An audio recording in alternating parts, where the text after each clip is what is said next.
Estamos ao vivo aqui ou não? Deixa eu ver. Estamos ao vivo. Estamos ao vivo aqui de Roma. Olhem aí o retorno para mim, por favor. Peraí que já estava arrumando aqui. Conectar, chefe. Já desconectei. Tem que desconectar aí, senão vai ficar entrando. Já desconectou, vamos lá. Estamos ao vivo. Cuidado com o AirPod aqui no notebook, viu? Fazendo só o aço aí. Hã? Então vamos lá. Estamos ao vivo aqui para todo o Brasil e para todo mundo também.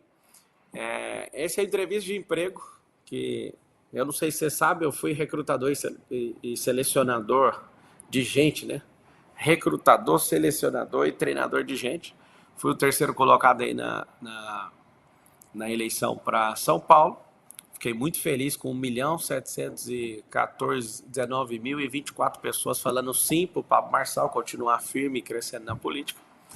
E hoje eu convidei os dois candidatos aí finalistas à Prefeitura de São Paulo. O Ricardo Nunes, o time dele está com o link aí, talvez ele acabe entrando. Eu mesmo mandei mensagem no celular do Nunes e o Guilherme, ele mesmo aceitou o desafio pela própria internet e as assessorias de imprensa se falaram e a gente está aqui agora. Qual que é o intuito? O intuito é, com muito respeito, fazer como se fosse realmente uma entrevista para contratar uma pessoa para ser gerente de um negócio. Gerente da capital mais poderosa do Brasil. E depois eu vou explicar para vocês. Quero já em instantes chamar o candidato que aceitou prontamente, né, que é o Guilherme Boulos, e a gente vai começar uma sabatina aqui nesses próximos minutos com ele. Caso o prefeito Ricardo Nunes, que já está com o link, né, o time dele está com o link, resolva entrar, eu acho que a audiência vai estar boa aí, as pessoas... Eu liguei aí no seu celular, Ricardo Nunes, mandei mensagem, você visualizou, eu espero que você também participe. Meu intuito aqui de verdade, né, de tanto os eleitores, né, 1.719.024 pessoas, muita gente me encontrando em Portugal, em Roma, falou, faz alguma coisa, ajuda aí na reta final, as pessoas estão indecisas, as pessoas que nem querem votar, tem muita gente desanimada com o processo eleitoral. Quero falar para você que esse momento de fazer essa entrevista, vou profissionalmente fazer perguntas que arrochem esses dois candidatos e com respeito aí a nossa vida democrática, eu quero que você saiba que o espaço está aberto para os dois que avançaram, né? E as perguntas já vão começar. Só ver que o time aí, o que aceitou primeiro, que é o Guilherme Boulos, se ele já está ao vivo, se tiver, já pode dividir a tela com ele aí.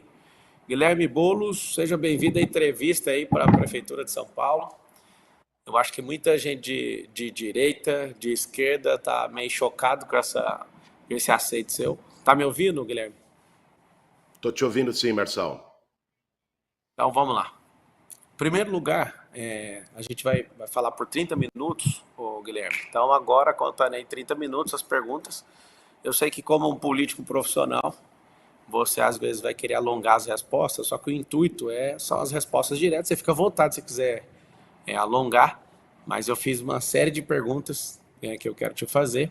A primeira delas é o que vai acontecer às 19 horas ali no máximo, que eu acho que não vai ter tanto tempo assim para apuração, 19, 20 horas. O Guilherme não foi selecionado pelo povo. O que é a primeira coisa que vai passar aí pela cabeça do Guilherme?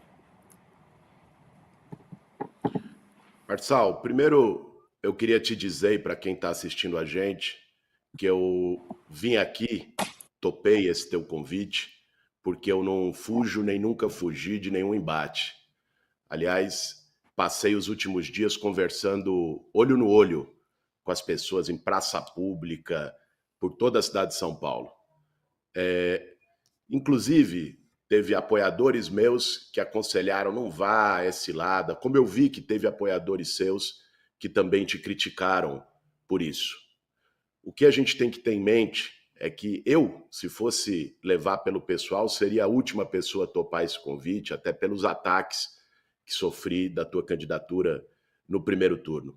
mas eu não me movo por mágoa, por ressentimento, eu me movo na política por um propósito, que é fazer a vida das pessoas melhor, é lutar por mudança, e é por isso que eu estou aqui hoje.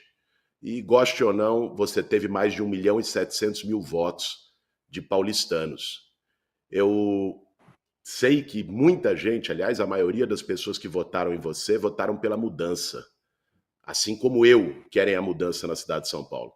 Eu tenho a convicção que eu vou ganhar essa eleição. E governando São Paulo, eu vou ter que governar para todos, inclusive para mais de 1.700.000 pessoas que votaram em você. É por isso que eu estou Então aqui vamos hoje. lá. Boa. Então, já que você falou que não foge, o Nunes ele está assistindo lá para ver se ele entra logo em seguida, vamos ver se ele consegue. No debate da Veja você não foi. E aí, como a gente está numa entrevista de emprego, lá você não foi, foi você, o Nunes e o Datena que acabou não indo. Em poucas palavras, para a gente conseguir fluir bem na entrevista. Né? Como eu disse, isso aqui não vai ter baixaria, vai ser com respeito, apesar de muitas pessoas de direita não conseguirem nem dialogar com alguém de esquerda como você, eu acredito que isso aqui vai trazer muita luz para todo mundo. Me fala então por que você topou vir aqui, você já disse, mas por que você deixou de ir naquele debate, que inclusive não ficou claro para ninguém. Em poucas palavras, para a gente conseguir fluir. Se você puder atender esse pedido, a gente vai fluir com muitas perguntas aí. Então, se Vamos lá. você fala que foge a debate, por que você fugiu daquele? Aquele foi o único debate que eu não fui, porque não houve acordo com as regras, Marçal. A revista Veja, que organizava o debate, não atendeu o pedido da nossa campanha e de outras campanhas de ter regras que evitasse baixaria, de ter regras que permitisse uma discussão sobre a cidade, e por isso que eu não fui naquele. Em todos os outros debates, quando houve acordo com as regras, como esse aqui, a sua equipe mandou para mim a proposta de regras, esse compromisso que você reafirmou agora de não ter baixaria, por isso estou aqui e não tive naquele. Tá. Me fala, eu vou perguntar coisas pessoais. Eu estou falando por 1.719.024. Fora isso, acho que 50 milhões de pessoas me assistem nas redes sociais, né? No mundo inteiro aí, gente do mundo hispano também. Eu tenho uma audiência um pouco forte. Eu tenho perguntas sinceras, né? Que eu vou perguntar para a pessoa do Guilherme, tá? A primeira pergunta que eu tenho para você, dessas bem sinceras, o que foi a pior coisa que você já fez na sua vida, Guilherme? Pessoal mesmo, o que é a pior coisa que você pode falar assim? Eu estou aqui encarregado de contratar ou não você para esse cargo.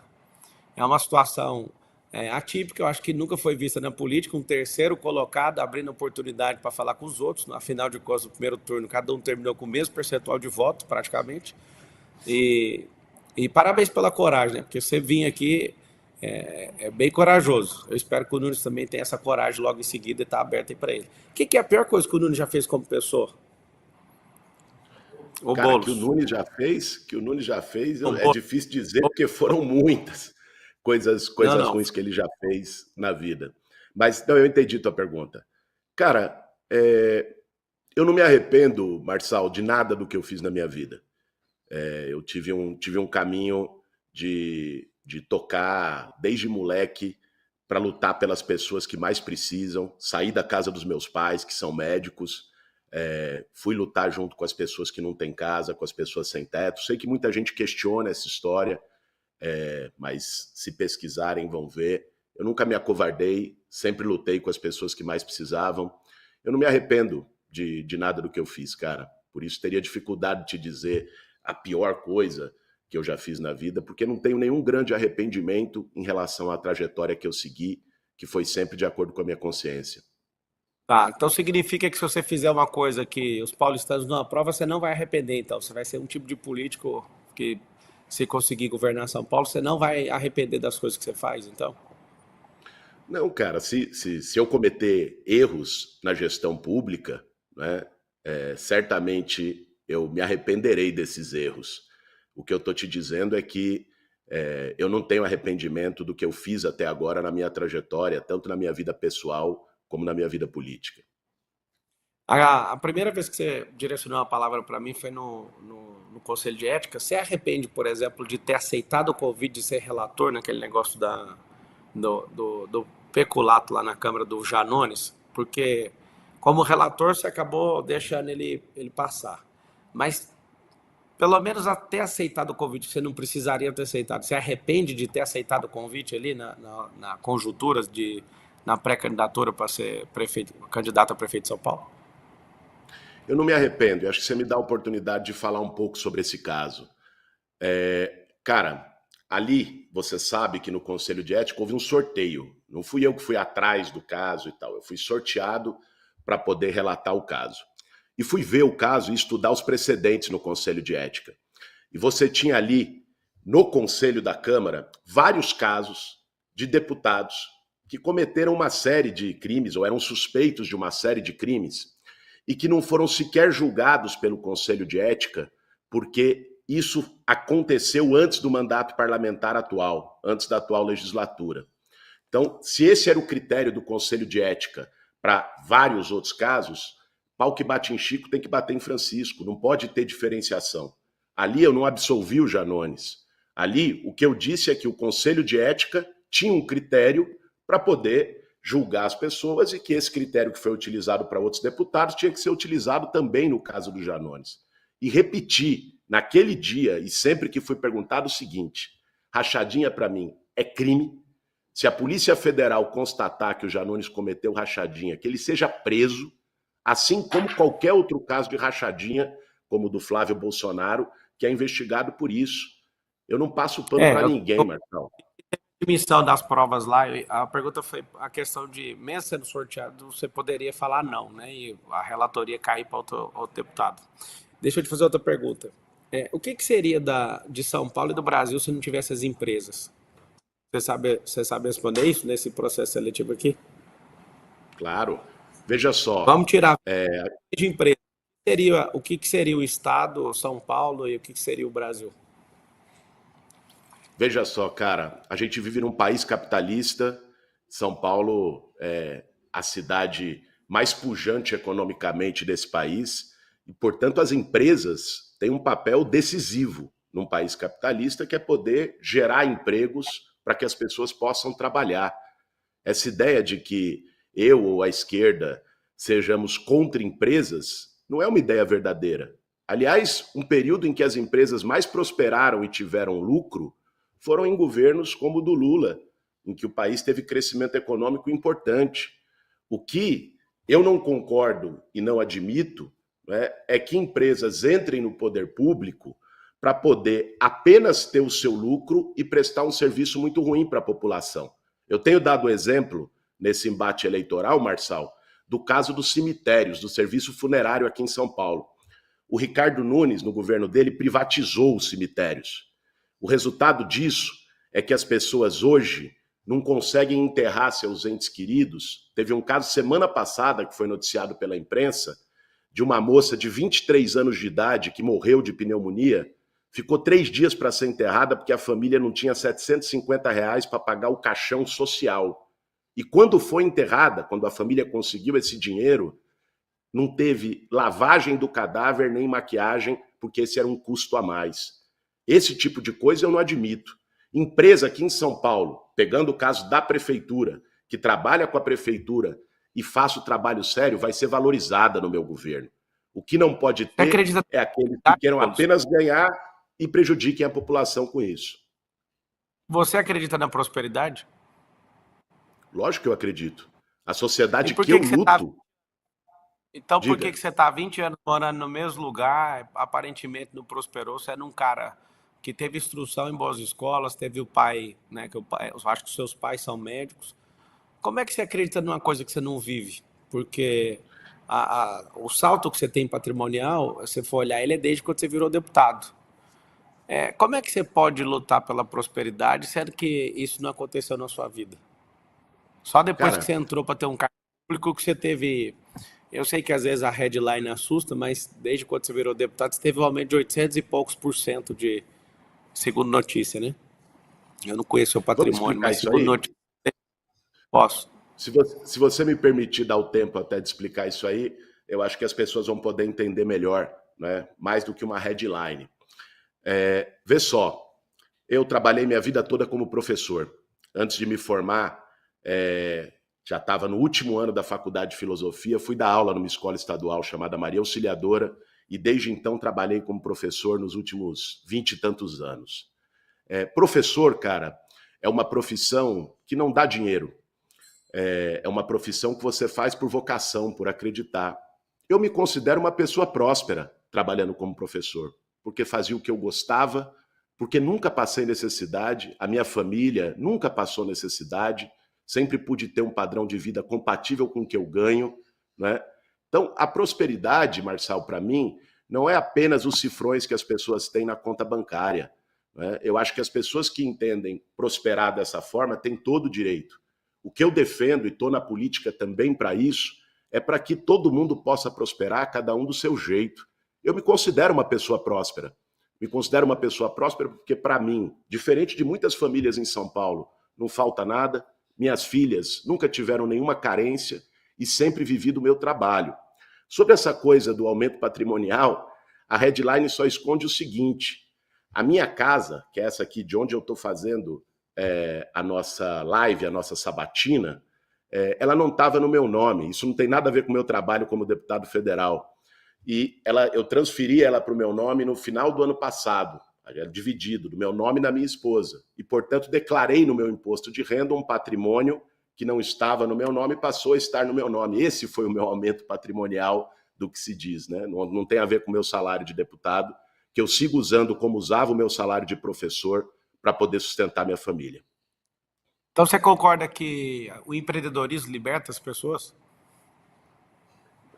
Eu concordo que as pessoas que sigam pelo caminho de empreender e consigam prosperar do seu jeito precisam ser valorizadas pelo Estado e pela Prefeitura.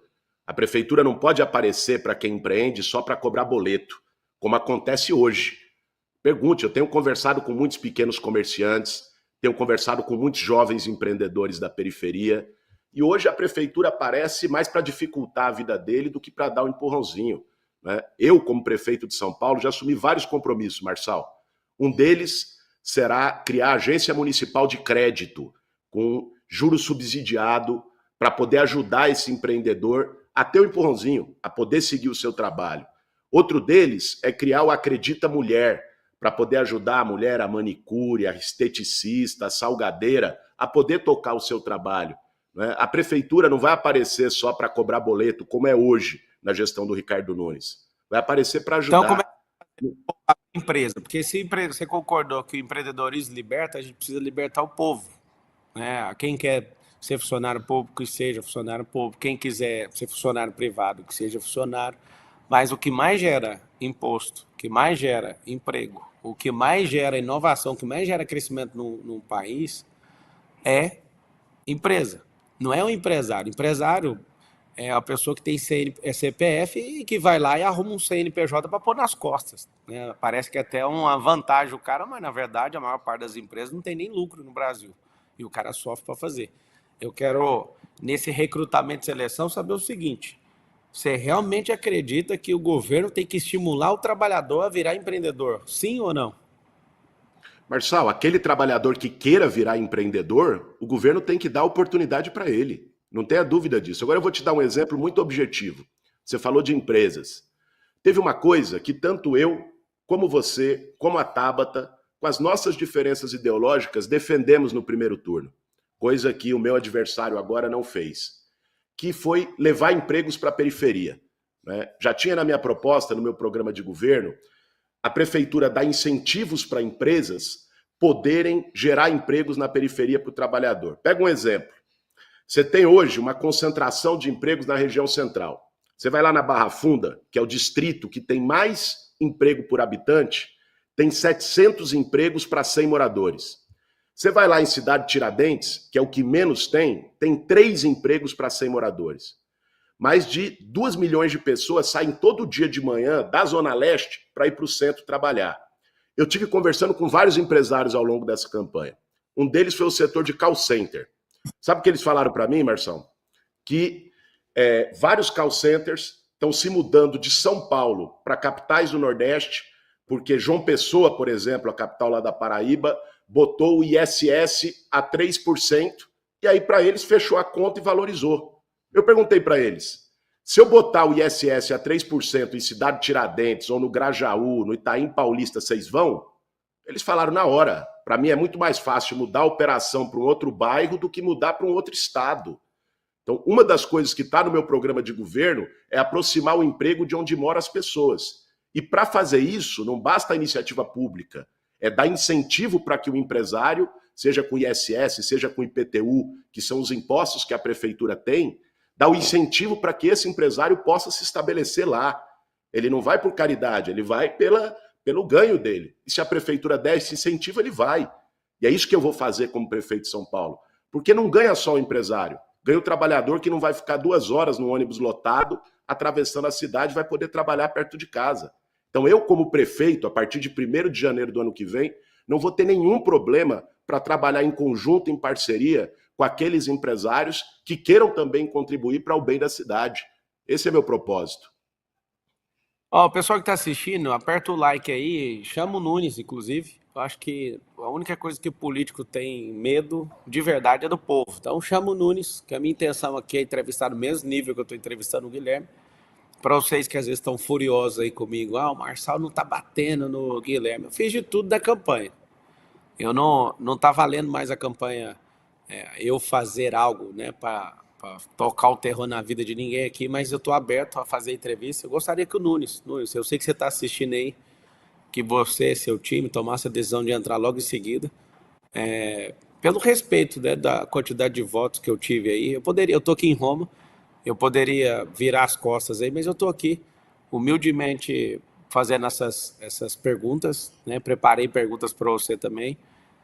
Se às vezes você estiver preocupado, não vou tocar em nada de pejorativo, quero mostrar a lucidez mesmo, que tem muita paixão na política. Então, quem está assistindo, escreve aí, escreve, chega aqui, Nunes, cola aqui, Nunes, eu não quero agir com desrespeito, nem com lacração, inclusive. Isso aqui, para quem não sabe, eu sou entrevistador também, eu tenho um canal de entrevistas, sei lá, acho que eu devo ter feito mais de 300 entrevistas, e eu gosto de tirar as respostas das pessoas.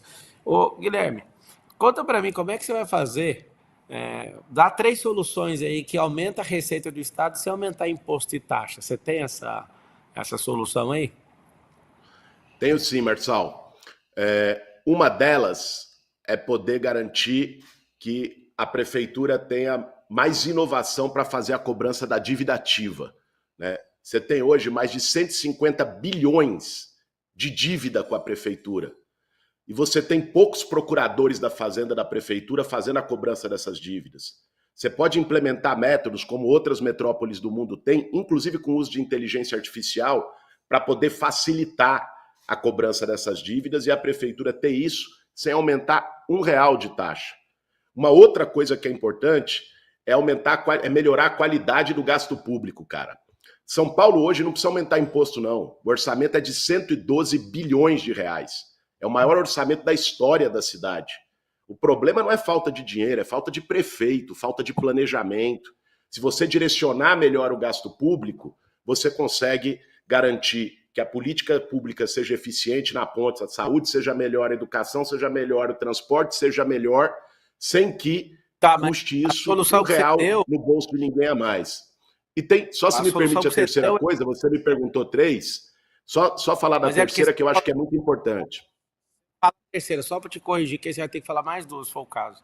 A primeira que você falou de cobrar dívida ativa, a dívida é imposto atrasado. Então, não é uma solução de gerar receita para o Estado sem imposto. A dívida ativa, 150 bilhões que você informou, é dívida que está atrasada. Eu entendi que é uma solução para fazer isso, mas continua sendo o imposto, se você quiser trazer mais algum. Vamos lá, não, só para a gente corrigir, isso aqui não significa aumentar imposto, né? É uma dívida que já está inscrita, que não cabe ao prefeito que entrar, o prefeito nem poderia falar essa dívida não existe mais. É um passivo que já está lá por determinações legais e cabe à prefeitura cobrar. Agora, a terceira coisa, eu acho que ela é a mais importante, Marçal, é não desviar dinheiro público, cara. Hoje nós temos na Prefeitura de São Paulo alguém cheio de suspeitas. Máfia de creche. Teve, cara, uma coisa que eu não acreditei quando eu vi, foi a das armadilhas da dengue. Pode parecer pouco para as pessoas. A armadilha de mosquito da dengue. Pediu um favor, mas... Ô, Guilherme, vamos manter o nível aqui. Eu foco as perguntas, eu estou te entrevistando. Não entra nesse jogo, que eu posso te fazer mais perguntas e aí, para manter o nível aí do que a gente combinou, né? Focar no seu perfil, para você, o povo te contratar ou não.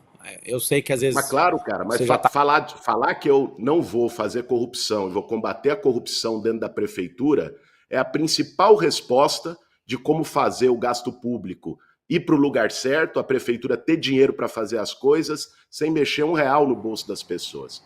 É importante ter isso em mente. Isso não é baixar o nível, não, é trazer fatos para o nosso debate.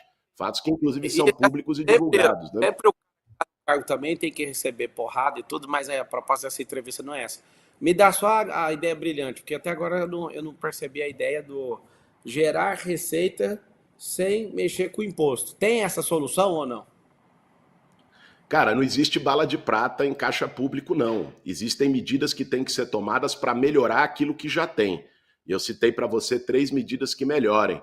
Agora, é importante, Marçal, porque esse diálogo é entre nós dois aqui, mas como você colocou no início da tua fala, esse diálogo também é com mais de 1.700.000 pessoas que apostaram em você, que votaram em você no primeiro turno. E eu sei que muitas dessas pessoas estão cogitando no próximo domingo votar no Ricardo Nunes, até por razões ideológicas e tudo mais. Mas é importante que essas pessoas que estão assistindo a gente agora ou vão assistir a gente depois, saibam que se fizerem isso, vão estar votando em alguém, cara, que é um covarde, que foge de discussão, que foge de debate, que fugiu de estar aqui, que fugiu de perguntas incômodas como essa ao longo de toda a campanha, feitas não só por mim, feitas por você, feitas pela Tabata, feitas pelo Datena, feita por outros candidatos. Então é importante Vamos as avançar. pessoas terem isso em mente quando forem para a urna no domingo, né? O que você responde de imediato para as pessoas que estão falando que você está copiando aí o estilo do Pablo Marçal? Eu vi algumas notícias, eu tenho um clipe aqui que desde primeiro deixa eu ver, acho que é 1º de abril, já saíram 80 mil notícias, aí fica recebendo o tempo inteiro, eu vi lá, Boulos está copiando as ideias do Marçal. O que você tem a responder sobre isso? Cara, teve uma ideia sua que eu admiti publicamente na campanha e assumi que foi das escolas olímpicas. Sabe por quê, cara? Porque eu não tenho nenhum problema em reconhecer uma ideia boa do meu adversário se ele for adversário político. Isso é ter cabeça pequena. Por exemplo, o Ricardo Nunes, inclusive, acertou numa ideia. Foi uma das poucas coisas boas que ele fez no governo, foi o da faixa azul de motocicleta. E me perguntaram no debate, um jornalista perguntou, você estava lá, o que eu faria? Eu falei, eu vou manter e vou ampliar, porque eu não tenho nenhum problema em reconhecer ideia boa e não vou ficar com birrinha, porque a ideia é do adversário. Agora, quando falam em dialogar com esse eleitor, em posições que você tinha, nós temos que lembrar uma coisa, Marçal. Quem votou em você no primeiro turno, votou porque não estava satisfeito com a cidade como está. Votou para mudar. E eu entendo a indignação do eleitor que votou em você. Do cara que queria, falou, pô, esse sistema podre que vem desde o Dória, vamos mudar, o Centrão. O que eu estou enfrentando nesse segundo turno é essa mesma turma. O Centrão se juntou para tentar impedir a mudança em São Paulo, que está representada aqui pelos 50 no domingo que vem. É isso que está em jogo. Uma parte da imprensa entendeu, nesse diálogo que eu estou fazendo com o seu eleitor e com a cidade como um todo, uma parte da imprensa entendeu isso como repetição de método e tal. Mas tem uma coisa muito comum. Eu defendo a mudança e quem votou em você também votou defendendo a mudança em São Paulo. O que é que essa rejeição sua é absurda? O que você acha que é? Umas duas, três coisas que bate na cabeça do paulistano e o paulistano fala assim, não dá para engolir esse cara. Cara, rejeição, ela tem a ver com duas coisas. Tanto a minha quanto a tua, também no primeiro turno. Rejeição tem a ver com tomar lado, e eu nunca tive medo de tomar lado. As pessoas podem me criticar pelo que for. Podem concordar ou discordar das minhas ideias, mas elas sabem quais são as minhas ideias. Eu nunca fiquei em cima de muro, nunca fiquei escondendo, tendo duas palavras. Então, isso é parte da rejeição. Quando você toma lado, toma partido, você ganha de um lado partidários que concordam com você e você ganha do outro lado haters, pessoas que não gostam de você. Isso é da vida, é da política, de quem não vai conforme o vento. Sabe quem tem menos rejeição no Brasil? É o Centrão, porque nunca toma lado e está em todos os barcos. Agora, a rejeição tem a ver com uma outra coisa também, Marçal. que é muita mentira que contam, né? Quando me atacam de todos os lados, né, inventando mentiras sobre a minha trajetória, sobre as minhas posições, sobre a minha vida pessoal, nem sempre a verdade chega com a mesma velocidade que a mentira. Eu tive esses dias, cara, dialogando com muita gente na cidade inteira, né? Indo para regiões, dormi na Brasilândia na segunda, depois no Grajaú na terça, em São Mateus na quarta, e fui conversando com as pessoas na rua. Fiz um exercício que não era, sabe, campanha e tal. Era ir lá, chegar na frente da casa da senhora, chegar na praça pública, abordar, ouvir coisa que eu gostava e que eu não gostava. E várias pessoas vieram dizer coisas para mim, falando, pô, Boulos, é porque você nunca trabalhou. Aí eu perguntei, pô, cara, você acha que professor não é um trabalho? E fui falando onde eu trabalhei. Outro dizia, pô, Boulos, porque você invadiu casa. Aí eu dizia, poxa, explicava como é que era a atuação do movimento social e que eu nunca invadi nenhuma casa. E outros iam por esse caminho, você não fez nada como deputado, que é a propaganda que meu adversário está botando na televisão. Eu explicava o que eu fiz como deputado.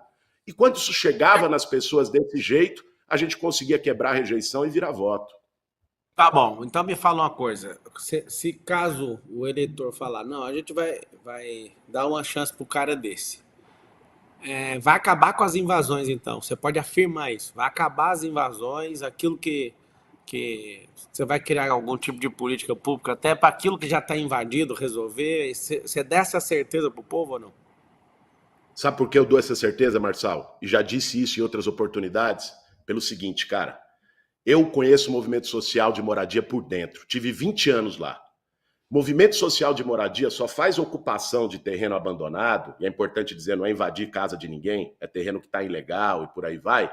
Só faz isso quando não tem política habitacional, cara.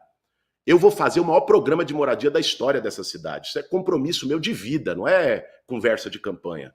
É o que eu fiz minha vida toda. E aí não vai ter ocupação quando você tem o governo trabalhando para ter moradia. Outra coisa importante que você trouxe é das áreas que já estão ocupadas. Cara, periferia, e não é só aqui em São Paulo, não. Periferia no Brasil todo, como o Estado, e aqui eu estou falando Estado em geral, tá? Governo federal, estadual, municipal.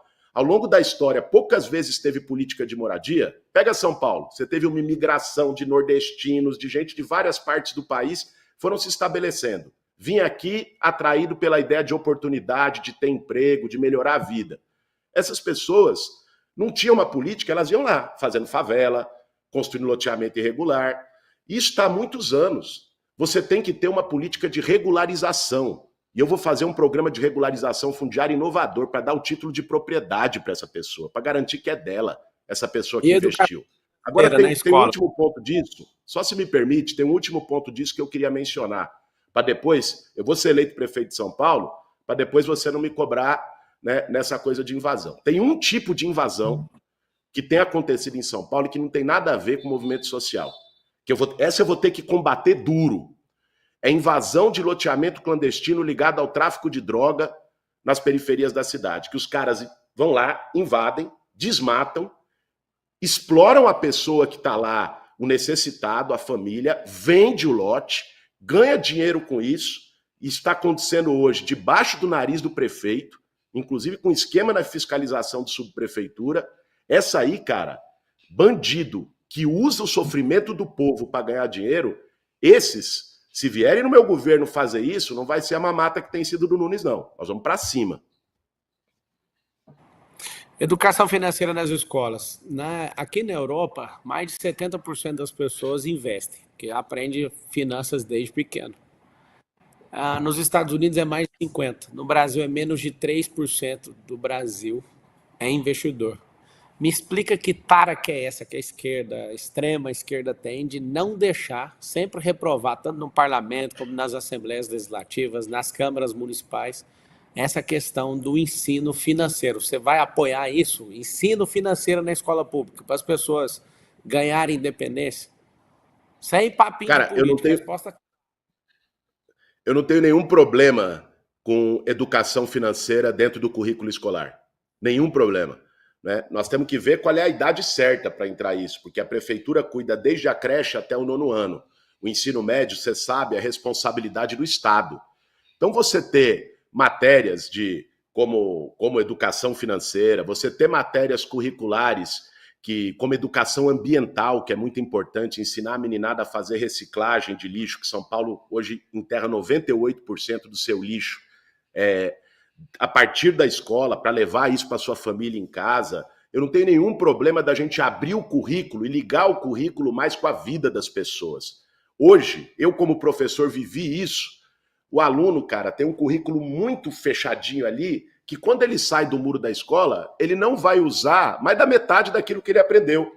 Né? É um currículo muito ossificado, muito que não foi alterado. Eu defendo mudanças curriculares para ligar o currículo da escola, que a criança e o jovem aprende na escola, com a vida que ele vive lá fora.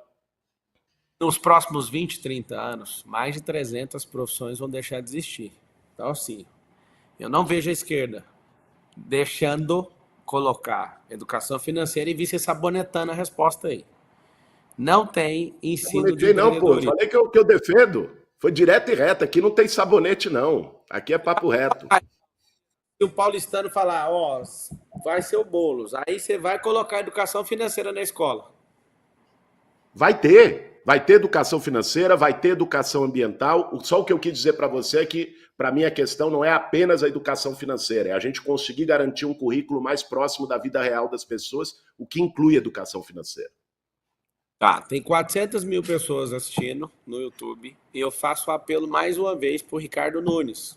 Vou conduzir a entrevista, que eu sou entrevistador, né? Eu tenho meu programa Marçal Talks, já entrevistei mais de 300 pessoas, sem contar podcast e tudo. Deixa eu te falar. Nunes, assim como a pesquisa fala que você está com a maior parte do eleitorado que votou em mim, eu acredito que você não poderia virar as costas para as pessoas aqui. Vou tratar com o maior respeito. Tem gente indignada aqui. Por que você não chama ele de Boulos? Porque eu fiz um compromisso de tratar com extremo respeito todos os entrevistados aqui. Talvez esse momento seja um momento histórico na democracia brasileira, onde, de fato, né, a esquerda e a direita. Eu sou direita, esse cara é de esquerda, e eu estou aqui e propus um debate aberto. Na verdade, não é um debate, senão eu ia estar quebrando, mostrando carteira de trabalho para ele, fazendo um monte de coisa. Isso aqui é uma sabatina e eu estou na situação de entrevistador. Eu sei que às vezes é difícil algumas pessoas entenderem isso, só que eu senti de contribuir, né, nessa reta final. Agora, o que não dá para entender é por que o povo me cobra, alguns estão me cobrando, vamos declarar apoio. O cara não dá conta de vir numa entrevista. É assim, põe a consciência. Eu quero entrevistar os dois, fiz o desafio. O Guilherme foi o primeiro a topar. A equipe do Nunes está com o link aberto para entrar. E eu faço o apelo mais uma vez. Escreve todo mundo assim, ó, vem Nunes. Escreve isso. Não é para colocar aí rabo de foguete. Eu estou sendo claro aqui com as perguntas. Fiz muitas perguntas, fiz mais de 50 perguntas aqui para o Guilherme. E fiz as perguntas para o Nunes. Gostei do número de perguntas, viu, Marçal? Gostei do número de perguntas que você fez, ó. Mais de 50. Pode ficar nos 50, que aí o pessoal grava bem na urna domingão. Eu vejo que você é um cara que, assim como tem Lula e Bolsonaro, vai ter um tal de Guilherme e Pablo nos próximos 30 anos. Isso me incomoda, você acredita? É um sentimento que eu tenho. Se de fato, eu sei que você não vai responder com precisão isso, né? Questão até mental sua agora até o final de semana, mas você imagina esses próximos... Quantos anos você tem? 42. Eu tenho 37. Você imagina 30 anos... esse debate aí, tipo, o Lula chegou no final, o Bolsonaro chegou no final, mas está inelegível. Você já pensou que o cara que... Eu estou na condição de entrevistador, tá bom? Vou tirar uma vantagem dela aqui. Você já pensou em disputar a eleição de governo, de presidente da República, assim, com um cara de direitas, que vai te atormentar a vida inteira ou não? Os próximos 30 anos, já chegou a pensar isso ou não? Marçal, deixa eu te falar uma coisa, cara. Aqui tem uma expressão que a gente usa em São Paulo, que é uma expressão de nordestino. Minha mãe é paraibana e me ensinou ela desde criança. Eu não sou filho de pai assustado.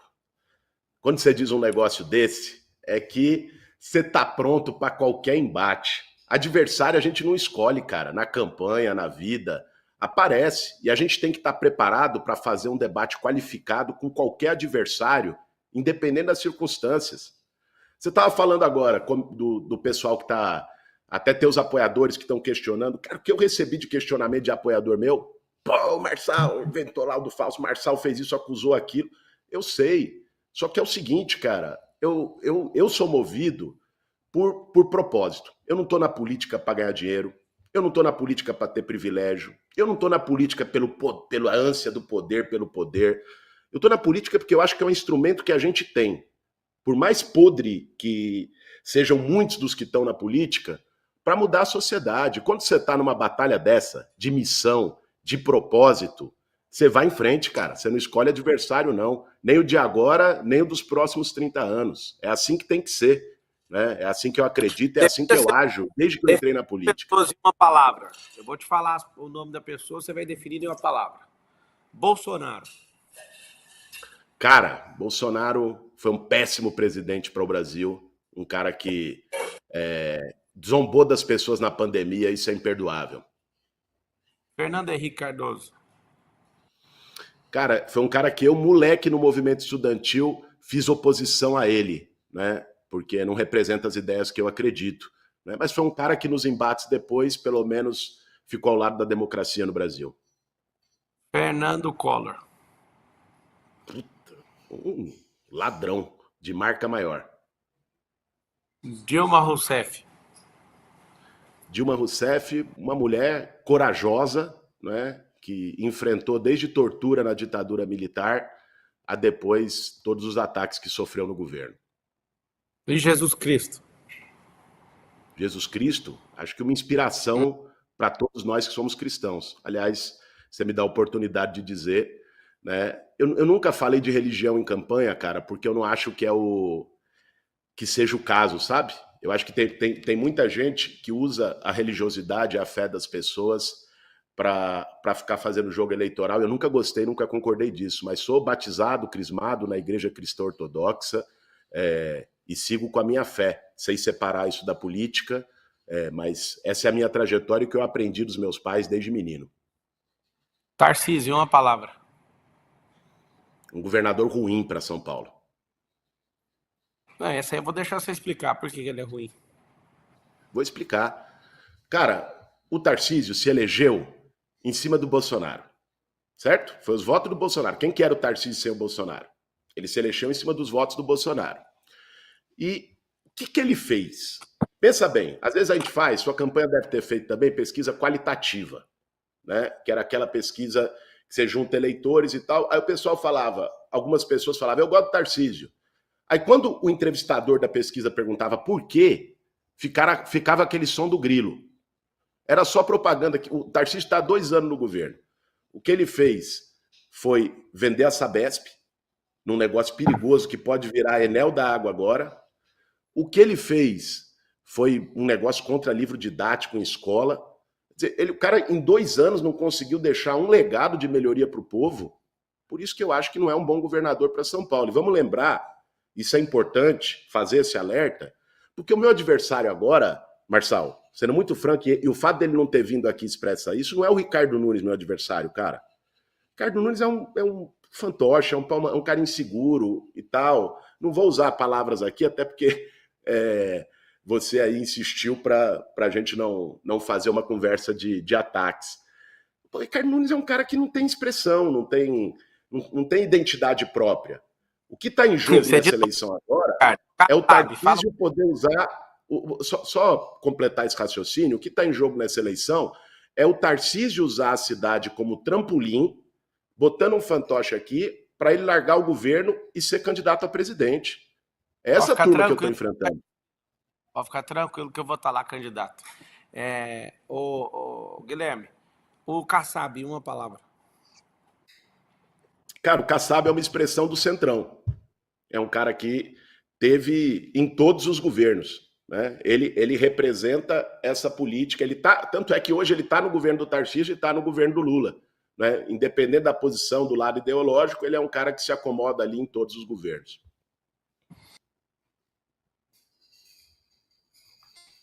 Eu faço o apelo aqui mais uma vez. Quase 500 mil pessoas assistindo em todas as redes sociais nossas. E eu faço o apelo mais uma vez ao Ricardo Nunes, que eu abri foi um desafio. E eu esperava verdadeiramente que ninguém topasse esse desafio, né? Reta final e tudo. Acabou a Tá travando perguntas aqui. e eu voltou. Voltou aí? Voltou, deu uma travada aqui. Tá, eu tô aqui no meu poder cívico, e usando a minha característica de entrevistador, que eu gosto demais, né, de tirar as respostas das pessoas, eu, Pablo, faço o apelo mais uma vez, né? Terminando aqui a entrevista com o Guilherme, a gente passa para o Ricardo. Se o Ricardo estiver disponível, acho que é lastimável ele não fazer. Acho isso, confesso que não faz muito sentido. E Guilherme Boulos, me fala uma coisa. Você acha que o que precisa ser feito até o final de semana para virar o jogo? Sendo que, vamos supor que a pesquisa está certa ali. O que seria umas 2, 3 ações que você precisa fazer aí para virar o jogo até domingo? Cara, primeiro, mostrar para o eleitor que não votou em mim no primeiro turno o que está em jogo. É isso que eu estou tentando fazer e vou fazer até domingo de forma incansável.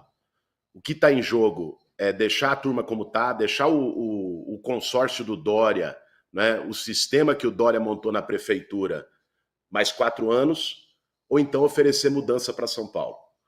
Deixar um cara que teve a oportunidade de fazer, ele teve 3 anos e meio, muita gente não sabe, porque ele apareceu só agora na eleição, às vezes o pessoal acha que o Ricardo Nunes entrou agora.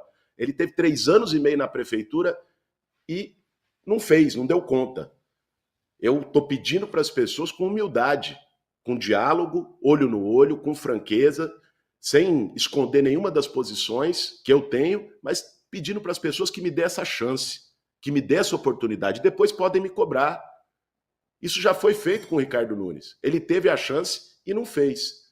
Então, esse diálogo, independente de qualquer ideologia, é o que eu tenho feito nos últimos dias com a população de São Paulo.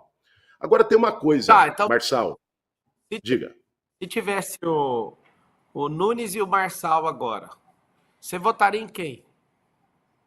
Ah, rapaz, eu vou te dizer, eu apertaria 50 na urna.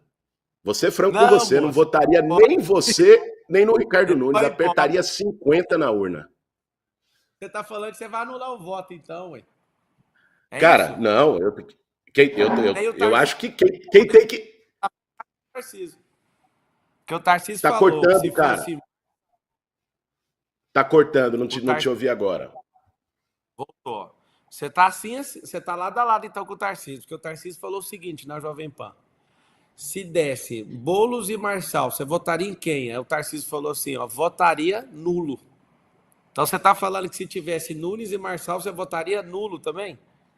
Apertaria 50 com gosto. E eu acho que Nulo. essa é uma. Eu votaria nulo. E eu acho que mas essa é uma resposta, Marçal. Vamos falar aqui de maneira franca. Essa é uma resposta que hoje você tem que dar. Eu sei que é você que está me sabatinando, mas quem está no segundo turno hoje sou eu e o Nunes. Você falou uma coisa a campanha inteira, e essa é uma das coisas que eu concordei com você, e já disse, inclusive, em debate. O Nunes é um cara que, por toda essa situação, tem chance de ser preso. Você votaria num cara que tem chance de ser preso? Você vai ficar em Roma ou você vai voltar aqui para São Paulo? Quem sabe você vote? Eu gostaria muito que você apertasse os 50 na urna no domingão aqui. Mas se você voltar para São Paulo, qual que vai ser o seu voto? Ó, até agora, na minha cabeça, o número 5 na urna não funciona para mim, nem de 15, nem de 50. Só pra você saber. É só o numeralzinho ali que não funciona. Qualquer outro número pega. Mas sendo bem verdadeiro, ô Boulos, apesar de eu estar elegante com você na postura de entrevistador, eu não voto na esquerda jamais. Eu, Pablo. Então, como você está me apertando aí, e já que você está usando essa possibilidade de me entrevistar, eu, eu vejo a mesma coisa no Nunes, cara. O grupo dele ali é de centro-esquerda, da mesma laia que você. Então, eu acho difícil um dia na vida você vê eu posicionando dessa forma. Eu acho lamentável o erro do Bolsonaro em apoiar ele. Quando eu falei, eu estava muito lúcido em relação ao consórcio comunista do Brasil. Eu de verdade vou te falar assim, ó, se um dia você falar que teve meu voto, foi porque você converteu pro conservadorismo, pro liberalismo, você virou outra pessoa, que é de esquerda, você não vai ter meu voto. É uma questão minha, sabe? Assim, desde criança, cara, não é um negócio que eu converti no caminho, não. Eu sou uma parada que eu não falar assim do fundo do meu coração, eu não vejo diferença nenhuma entre você e o Nunes. Eu vejo eu vejo uma máquina gigante na mão dele, eu vejo um bem bolado que eu nunca vi na minha vida acontecer. E vou falar pela última vez aqui. Tá aberto pro Nunes entrar e eu fazer entrevista com ele do meu jeito. A gente tá terminando aqui 1 hora. Eu tô em Roma descansando com a família. Sabe o que eu fiz hoje? Hoje eu cumpri uma promessa de campanha lá em casa. Meu filho, no final de ano, várias pessoas estavam sonhando em ser na escola dele. Há alguns anos atrás, teve um momento em que eles falaram: ó, meu sonho é ser jogador de futebol, meu sonho é ser youtuber, meu sonho é ser empreendedor. Aí, rapaz, eu tomei um susto, porque meu filho, o 02, eu tenho 4, ele falou: meu sonho é tomar sorvete na Itália. Ele me pegou de surpresa, eu olhei para minha esposa e falei: que sonho é esse, cara? E hoje foi um grande dia que eu realizei esse sonho dele. Tão pequeno, né? Para algumas pessoas pode ser grande, mas na minha cabeça eu pensei: por que esse cara quer isso? E acabei de fazer isso, vindo para cá. O sonho foi realizado hoje. E eu tirei para descansar. Eu tô pensando se compensa eu interromper esse processo aqui para ir fazer alguma coisa aí na urna. Estou pensando ainda, não decidi se volto ou se não volto. Mas em respeito a todos os eleitores, eu sei que muita gente pode estar me enchendo o saco. Você podia estar xingando o cara. Só que ele topou vir nas condições de extremo respeito. Eu não estou no embate nem no debate, eu estou numa entrevista. E assim tratarei o Ricardo se ele aparecer.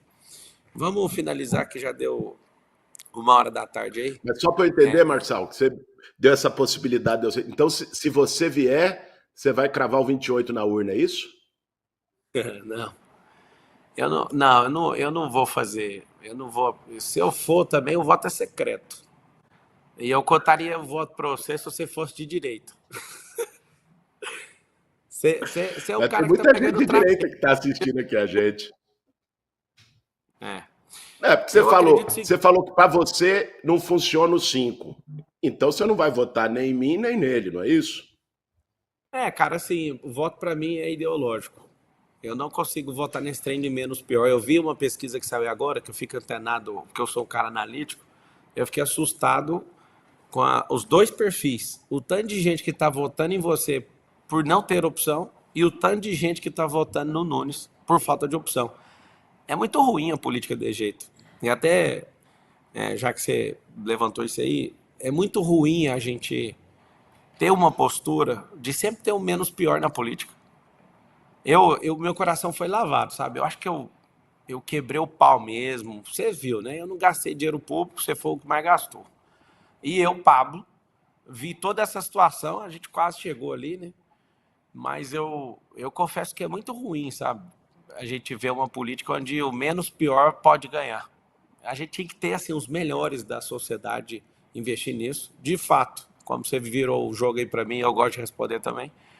Mas eu acredito, cara, que vai ter a maior abstenção da história. Isso é real. Tanto de mensagem de gente que tá falando assim: eu não acredito mais na política. Eu falei: cara, você tem que acreditar. Mas o tanto de gente que absurdamente fala: cara, eu não acredito no resultado. Eu falo: cara, o resultado é esse. A gente tem que aprender a suportar e ter paciência. Acho que uma das poucas coisas que a gente pode aprender com um comunista é ter paciência. Porque se não sair hoje, vai sair amanhã. Vê o Lula aí, o que ele fez. Eu até quero encerrar te perguntando isso. O que é comunismo para você, sem dar a volta? Que eu acho que é uma das coisas que mais me irritam como pessoa. Eu tenho 64 livros publicados e um deles é sobre a destruição do marxismo cultural. Eu não sou esses cara maluco que fica inventando loucura, eu sou um cara bem lúcido no assunto. Eu queria ouvir de verdade de você. O que é comunismo na sua cabeça? Marçal, sabe o que eu defendo? E o que me faz levantar da cama todo dia é defender uma cidade, uma sociedade com oportunidade igual para todo mundo, cara. Que todo mundo tenha as mesmas oportunidades. Não quer dizer que todo mundo vai chegar no mesmo lugar, mas que seja oferecida a mesma oportunidade para quem mora em Paraisópolis e no Morumbi. A mesma.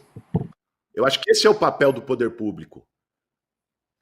E é isso que eu defendo, é isso que me move. Cara, uma coisa que independente de você ser de esquerda ou de direita, Marçal, tem coisas na política que são humanas, que é você ter coração.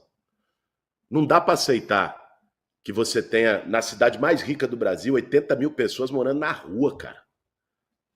Aí você pode dizer, pô, não, mas porque essa pessoa fracassou, não trabalhou, não quis, não seguiu. Não é isso não, cara. Tem gente ali que nunca teve uma oportunidade de vida, nunca teve ninguém para dar um empurrãozinho para ela. É depois apontar o dedo. Você acha que você consegue zerar isso? Cara, eu vou zerar a população de rua na cidade de São Paulo. Esse é um compromisso. Isso para mim não tá nem em discussão.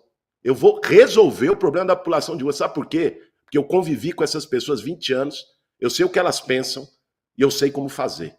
Eu vou resolver esse problema.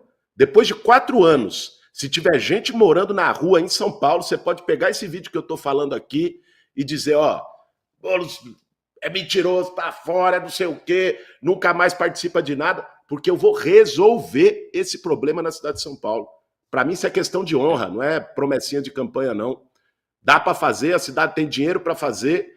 Isso é uma questão humana, cara. Isso devia unir todo mundo.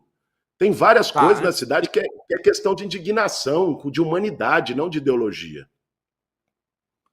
Tá.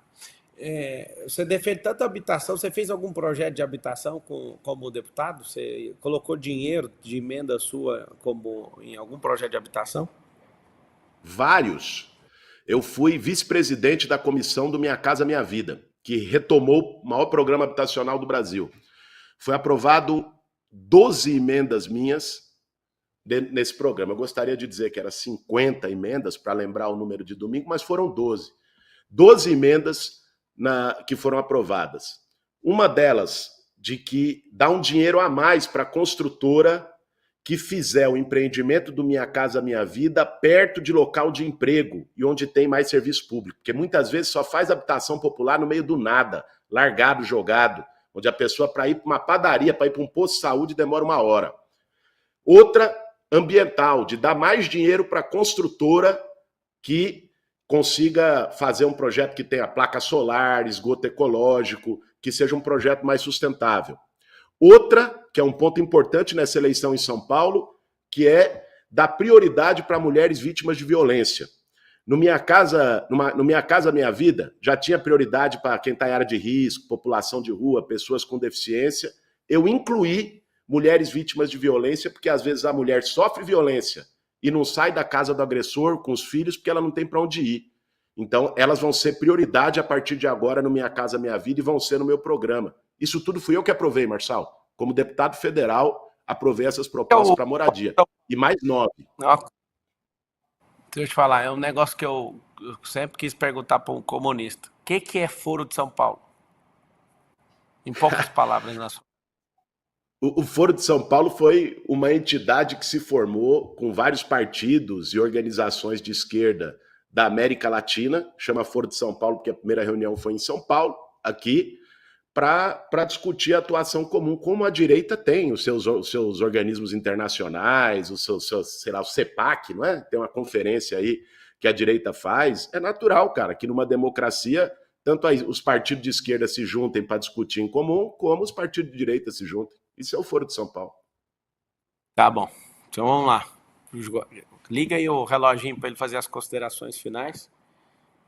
Eu não esperava, eu achei que você não viria. Você topou prontamente pelo Instagram ali, eu vi, minha equipe me mandou. Achei respeitosa, acho que você também achou respeitosa a condução, tô tudo certo? Não, foi respeitosa, não teve nenhum ataque, nenhum desrespeito, nenhum apelido. Discutimos sobre a cidade. Eu vim aqui preparado para isso, Marção. Não espere por isso quando a gente estiver no embate político, disputando alguma coisa, tá? Que fique claro isso. Você joga de um lado, eu jogo do outro. E que você não se acostume com essa nobreza no embate. Isso eu sei perfeitamente. Aliás, se a gente levar essa metáfora para o campo do futebol, eu sou corintiano, você é São Paulino. Mas o problema hoje de São Paulo é o palmeirense que está lá, sentado na cadeira. Então, nunca o Corinthians e o São Paulo, quando entrar em campo, não vão dar tudo para brigar entre um e outro, ou Corinthians e Palmeiras, ou Palmeiras e o São Paulo. Então, eu tenho clareza das nossas diferenças ideológicas e topei vir apesar delas, porque eu não fujo de debate, cara, com ninguém. Não fujo de embate, não fujo de diálogo, e eu acho que isso não é um mérito meu. Isso deveria ser uma obrigação, um dever de qualquer um que está na política. Ser transparente, não por mim, não por você, não pelo Ricardo Nunes, não pelos candidatos, pelas pessoas que vão votar na urna no domingo. Suas considerações finais, manda aí. Vamos lá. Eu quero dialogar agora com você que está assistindo, em especial com essas mais de 1.700.000 pessoas que depositaram seu voto no Pablo Marçal no primeiro turno. Quando você votou indignado com um grupo político, com uma corja, com um sistema, com um centrão que está aí desde o Dória, saibam que é esse sistema que eu estou enfrentando e que está fazendo de tudo, com mentira, com ataque, com grana, não é, para tentar nos derrotar no próximo domingo. O que eles querem é impedir a mudança. E eu acho que quem votou em você, Marçal, há 3 semanas, votou porque acreditava na mudança. O candidato da mudança nesse segundo turno sou eu. Né? Nós representamos a mudança para a cidade de São Paulo para não ficar mais 4 anos com essa turma. Gente, pensa bem. Esquece por um momento a diferença ideológica, o que você pensa de mim, o que não pensa. O cara teve a chance dele e não fez. Ele teve 3 anos e meio. Olha como é que está a cidade. O que eu estou pedindo para você e para todos os eleitores de São Paulo é que me deem uma chance. Depois vocês podem cobrar, depois vocês podem criticar, podem dizer o que vocês acharam, se deu certo, se não deu certo, mas dê essa chance. Dele, a gente já sabe que vai sair. E não se enganem com essa ideia de que é um cara inofensivo. Eu ouvi muito isso, Marçal. Gente dizendo, pô, mas o Boulos, o que pode acontecer? Meio que um medo, sabe? A pessoa quer a mudança, mas fica um pouco receosa, com medo, e acha que o Nunes é um cara inofensivo. Não é, não. Sabe o que aconteceu no Rio de Janeiro quando tinha governador fraco? A milícia tomou conta do governo. Começou vendendo bujão de gás, depois estava cobrando taxa de comerciante, taxa de morador, extorquindo as pessoas. O que já está acontecendo em São Paulo com um prefeito fraco, sem postura, sem energia, é o crime organizado tomando conta do governo. O preço pode sair muito mais caro. Então, o apelo que eu faço para vocês é que nesse domingo votem pela mudança na cidade de São Paulo. Votem no 50, né? O Marçal já disse aqui que não vota nem em mim, nem no Nunes, é direito dele e eu respeito. Eu mesmo disse que se fosse o caso dele e do Nunes, eu também não votaria em nenhum dos dois, porque existem diferenças. Mas você, pense bem.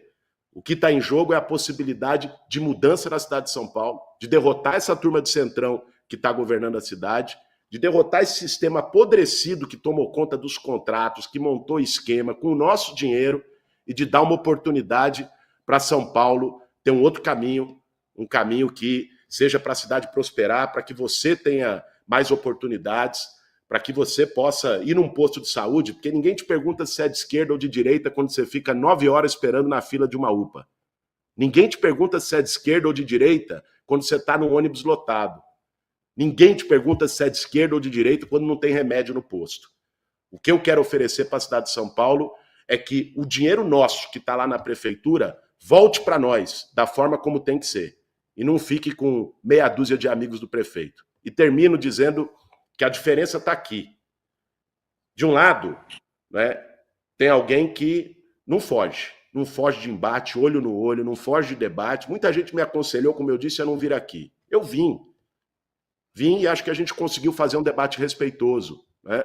Agora, do outro lado está alguém que se acovarda, que foge de responsabilidade, que só decide as coisas em porta fechada, que foge de você. Você que votou no Marçal e está pensando, porra, vou votar no Nunes, saiba que se você fizer isso, você vai estar votando num covarde. Um cara que não se expõe. Imagine 4 anos com esse cara. Por isso...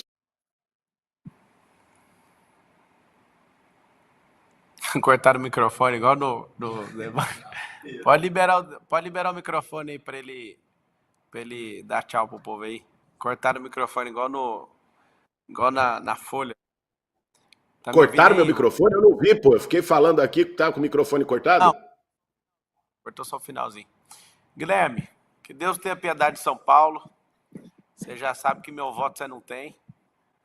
E foi respeitoso, eu já disse aí. Que Deus abençoe São Paulo, que as pessoas estejam iluminadas, que vocês não desanimem na hora de votar. Vou falar mais alguns poucos minutos aqui, que eu vou dar uma aula. Também sou professor, eu tenho uma aula para dar agora em seguida. Já que o Ricardo não vai aparecer, eu vou ligar no celular do prefeito. Se ele não atender, eu e o Guilherme, a gente foi o único candidato da disputa dos 6, 7 primeiros ali que eu nunca chamei no WhatsApp, nunca tive conversa com ele. Isso aqui para mim é novo, tá entrevistando ele, para vocês entenderem. O Brasil precisa de diálogo, o Brasil precisa de perguntar de fato, né, as pessoas, não precisa ter esse rancor, essa raiva na política.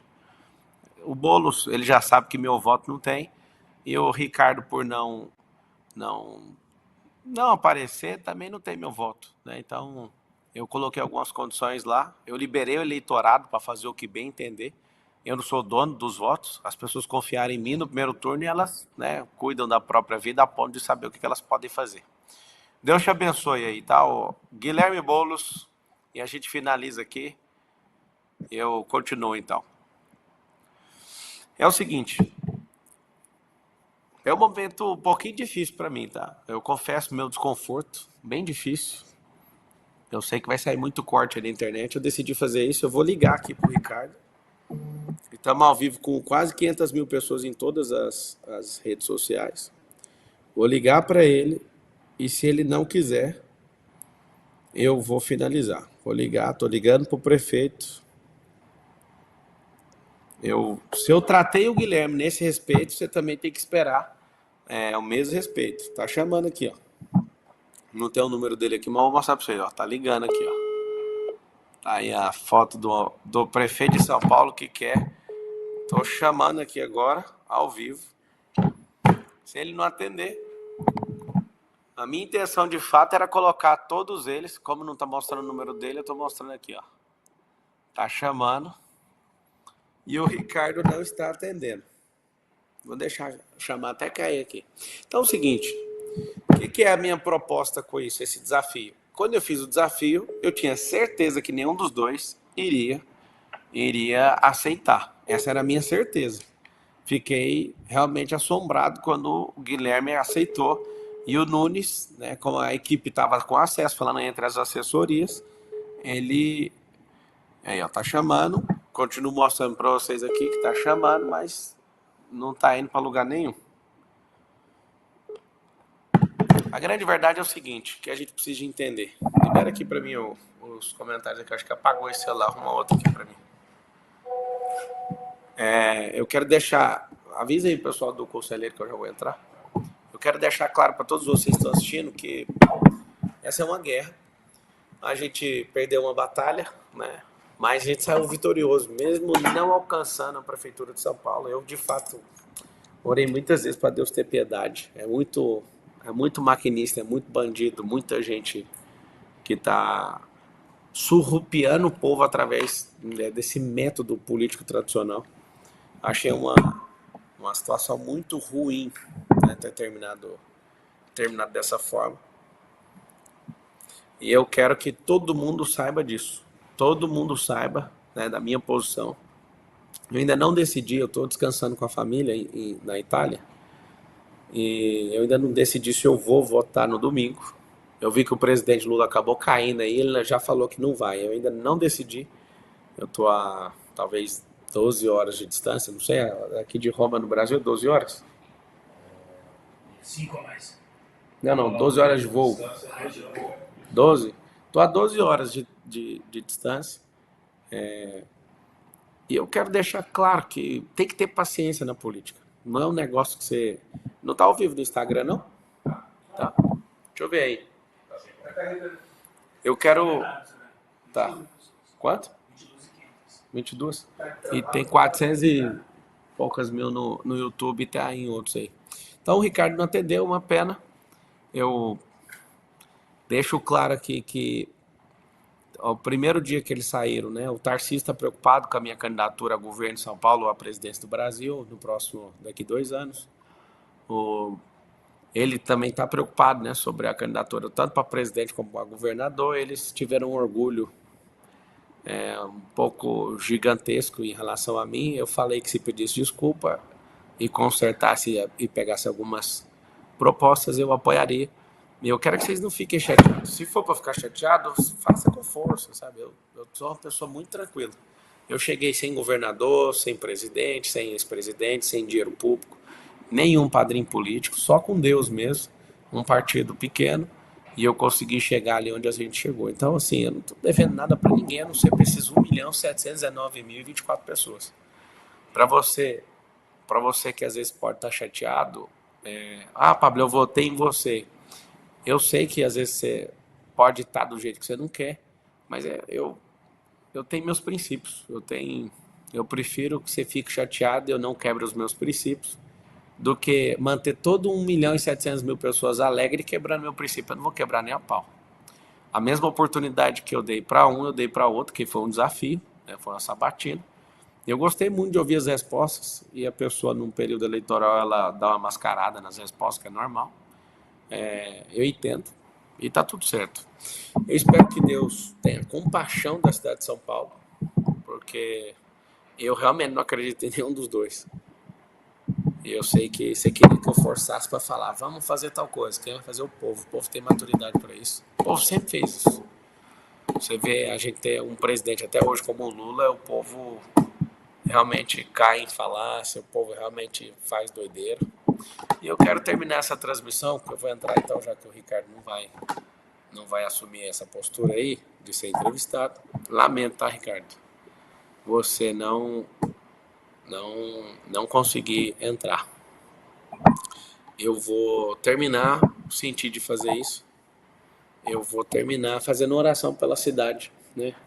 Espero que o PT não ganhe em lugar nenhum no Brasil. Maria do Rosário, que você nunca mais dispute uma eleição de prefeita. Nem sei quem está concorrendo contra você, mas que você perca. Que o Engler ganhe lá em Minas Gerais. Que o André Fernandes ganhe em Fortaleza. Que as pessoas... a Cristina... Marca uma live com ela. Essa mulher é braba demais. Como é que ela tá conseguindo firmar ali? Tá na mesma situação que a gente. Cristina, eu vou marcar uma live e eu quero te ouvir, tá? Como é que chama a do Mato Grosso do Sul? A candidata do Mato Grosso do Sul, que eu falei que iria apoiar ela. Hã? Qual que é o partido dela?